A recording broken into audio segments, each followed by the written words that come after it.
सुबकुतगीन कहते हैं मैं शिकार का शौकीन था, लेकिन जरूरत के लिए शिकार करता था। हफ्ते में शिकार मार के लाता था, फिर पूरा हफ्ता हमारे घर वाले उसी को खाया करते थे। फरमाते हैं कि मैं तनख्वाह थोड़ी लेता था अपने आका से, महमूद गजनवी के वालिद सुबकुतगीन, कि मैं भाई हफ्ते में एक दिन शिकार करने जाऊंगा। कहते एक दिन मैं जंगल में शिकार करने गया तो कुछ जानवर कम नजर आए। सुबह से लेकर मैं घूमने लगा, असर का वक्त हो गया, कोई शिकार ना मिला। अब मेरे दिल के अंदर यह डर था कि अगर मगरिब मुझे यहीं हो गई तो मुझे कोई दरिंदा, कोई जानवर परेशान करेगा। इसी परेशानी के आलम में मैं दाएं बाएं देख रहा था कि हरनी का एक बच्चा मुझे नजर आया। मैंने झट से वो हरनी का बच्चा ही उठा लिया कि आज यही शिकार करूंगा। कहते मैंने उसे घोड़े के आगे रखा, अपने आगे गर्दन की जानिब, और मैंने घोड़े की लगामें इस तेजी से घुमाई कि सर पट घोड़ा दौड़ाया ताकि मगरिब से कबल मैं शहर में पहुंच जाऊं, ये जंगल का इलाका गुजर जाए। कहते हैं मैं, बड़ी गर्मी थी, बड़ी प्यास लगी, पर पानी ना पिया ना घोड़े को पिलाया। सर पट दौड़ाया इस डर से कि कहीं ऐसा ना हो कि मैं जंगल में मुझे शाम हो जाए। कहते हैं जब मैं शहर से बाहर पहुंच गया तो मगरिब का वक्त भी शुरू हो गया। कहते हैं अभी मैं पहुंचा ही था, मैंने वहां घोड़े को रोका, खुद भी पानी पिया, जानवर को भी पिलाया। कहते हैं जरा मैंने आंख उठा के देखा तो जिस हरनी का मैं बच्चा लाया था वो भी दौड़ती हुई मेरे पीछे आ गई। कहते हैं वो पीछे मेरे खड़ी है, पता नहीं कहां से बेचारी दौड़ी। मेरा तो घोड़ा था और मैंने तो सांस भी नहीं लिया। 1.5 घंटा 2 घंटे मैं भगाता लाया इस जल्दी में के बाहर आना है। कहते हैं पलट के देखा तो उसकी सांस फूली हुई हरनी की और ललचाई नजरों से मुझे देख रही है। दिल के एक कोने से आवाज आई कि आज तो 2 शिकार हो गए।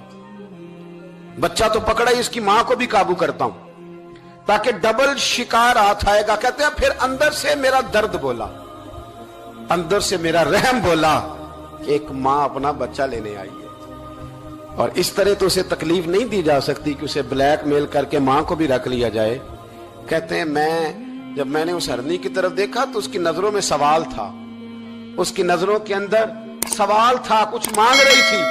कहते मैंने उस बच्चे की पुश्त पर हाथ फेरा, फिर मैंने बच्चा छोड़ दिया। कहते उसने पहले बच्चे को बाजुओं में लिया, फिर अपनी जुबान से अपना बच्चा चाटने लगी। कहते हैं फिर वो जब जंगल की तरफ जाने लगी तो एक दफा उसने मेरी तरफ देखा, दूसरी दफा उसने आसमान की तरफ देखा। जिंदगी में मुझे इतना सुकून कभी नहीं आया था जितना आज आया। कहते मैं घर गया, इशा की नमाज पढ़ी, बावुजू मैं बिस्तर पे लेट गया। लोगों मेरे नसीब देखो, मुझे मदीने वाले महबूब का दीदार नसीब हुआ। रसूल करीम अलैहिस्सलाम मेरी ख्वाब में आए, मैं रोने लगा।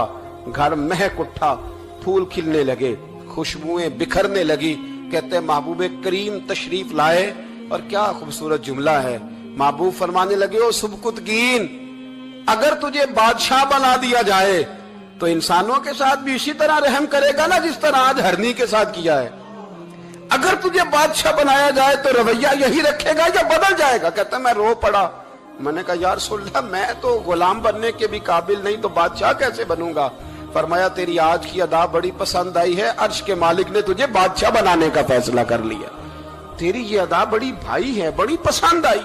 फरमाते एक हरनी के बच्चे पे रहम खाया था, रब करीम ने मुझे बादशाही अता फरमा दी।